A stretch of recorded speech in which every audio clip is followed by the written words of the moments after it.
নমস্কার, ভাইরাল টকে আপনাদের আরও একবার স্বাগত। টানা ২৬ বছরের ক্ষমতায় থাকার পর দিল্লিতে আপকে হারিয়ে ক্ষমতা পেয়েছে এবার বিজেপি। আর যার পর থেকে একেবারে আত্মবিশ্বাসে ভরছে কেন্দ্রীয় বিজেপি নেতৃত্বরা। শুধু কেন্দ্রীয় বিজেপি নয়, বলা যেতে পারে আত্মবিশ্বাসের কিন্তু টগমগ এ রাজ্যের বঙ্গ বিজেপি শিবিরও।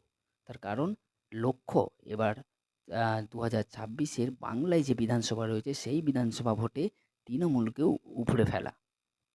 আর ইতিমধ্যে সেই প্রস্তুতি কিন্তু শুরু করে দিয়েছে বলা যেতে পারে বিজেপির তরফে। তার কারণ টানা ১১ দিনের বঙ্গ সফরে এসেছেন মোহন ভাগবত, অর্থাৎ আরএসএস প্রধান মোহন ভাগবত।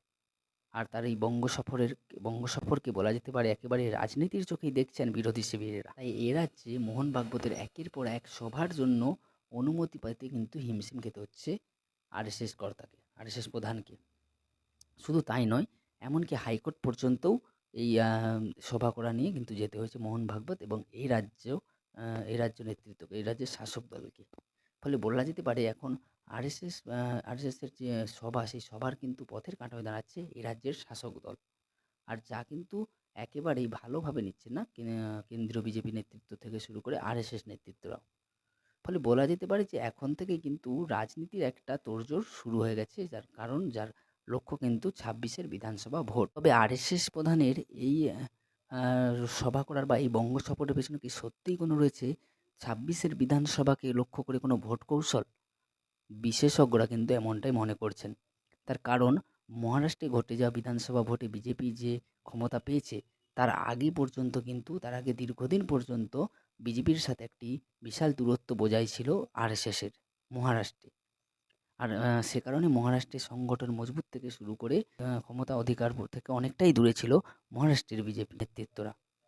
কিন্তু যখনই মহারাষ্ট্রে ভোটের আগে বিজেপির যে নেতৃত্ব, সেই নেতৃত্বের সঙ্গে আরএসএসের যখনই ঘনিষ্ঠতা বাড়ে এবং সেখানেও কিন্তু দেখা যায় বিধানসভা ভোটের আগে মোহন ভাগবত বেশ কয়েকটি সভা করেন মহারাষ্ট্রে, এবং তারপরেই কিন্তু একটা হিন্দু ভোট কিন্তু একত্রিত করতে পেরেছেন তিনি, এবং ফলস্বরূপ মহারাষ্ট্রে কিন্তু ক্ষমতাও অধিকার করতে পেরেছে বিজেপি সরকার।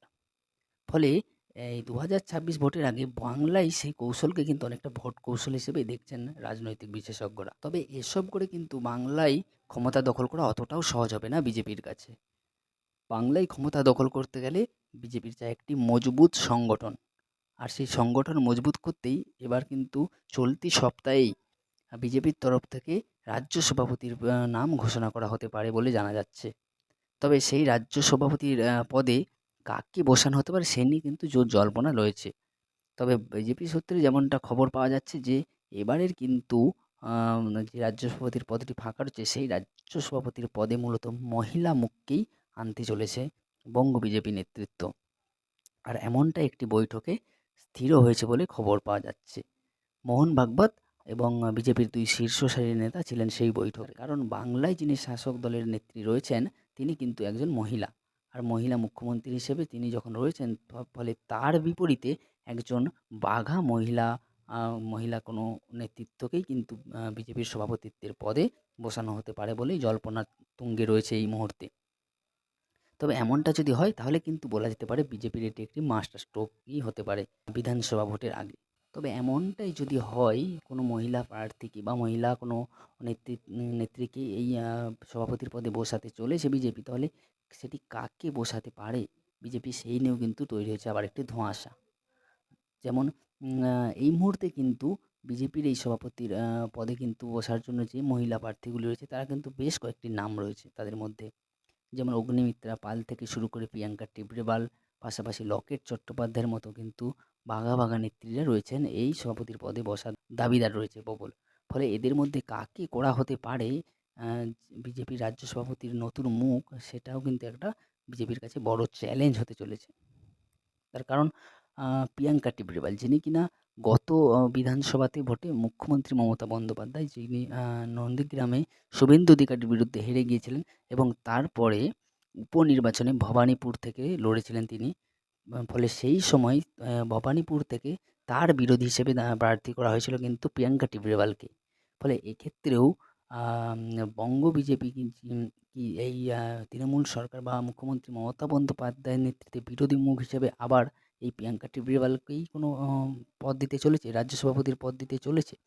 সেটি কিন্তু একটা জল্পনা রয়েছে। তার পাশাপাশি প্রিয়াঙ্কা টিবরিওয়ালের পাশাপাশি রয়েছে লকেট চট্টোপাধ্যায়, যিনি কিন্তু একটি ঝাঁঝালো নেত্রী বলা যেতে পারে এই মুহূর্তে। অন্যদিকে রয়েছেন অগ্নিমিত্রা পাল। অগ্নিমিত্রা পাল কিন্তু বর্তমানে যে সমস্ত এগুলি আন্দোলনগুলি আমরা দেখতে পেয়েছি বিজেপির তরফে, সেই আন্দোলনের কিন্তু অন্যতম মুখ হিসেবে ছিলেন এই অগ্নিমিত্রা পাল। তার পাশাপাশি রকেট চট্টোপাধ্যায়, তিনিও কিন্তু একটি ঝাঁঝালো মুখ বলা যেতে পারে বিজেপির এই মুহূর্তে। ফলে সব মিলিয়ে বিজেপির মহিলা যদি সভাপতির পদে বসানো হতে পারে, সেক্ষেত্রে এই ৩ মহিলা নেত্রী কিন্তু খুব প্রবল দাবিদার সভাপতির জন্য। এখন দেখার বিষয় ঠিক কাকে এই সভাপতির পদে বসায়, নাকি দিলীপ ঘোষ বা শুভেন্দু অধিকারী বা সুকান্ত মজুমদারের মধ্যেই কোনো কেউ ফিরে আসে এই সভাপতির পদে। এখন সেটাই বিষয়, বা এটা কিন্তু একটা চ্যালেঞ্জও বলা যেতে পারে বিজেপির কাছে আগামী যে বিধানসভা ভোট রয়েছে তার আগে। তবে আজকের ভিডিও ঠিক এই পর্যন্তই। পরবর্তীকালে আমাদের এই ধরনের রাজনৈতিক ভিডিও বা আরও যে সমস্ত বিনোদনের ভিডিও রয়েছে সেগুলি জানতে অবশ্যই একটু সাবস্ক্রাইব করে রাখুন ভাইরাল টক চ্যানেলটি, এবং ছোট্ট করে একটু শেয়ার করে দিন, এবং ভালো লাগলে একটা লাইক করে দিন এই ভিডিওটিতে।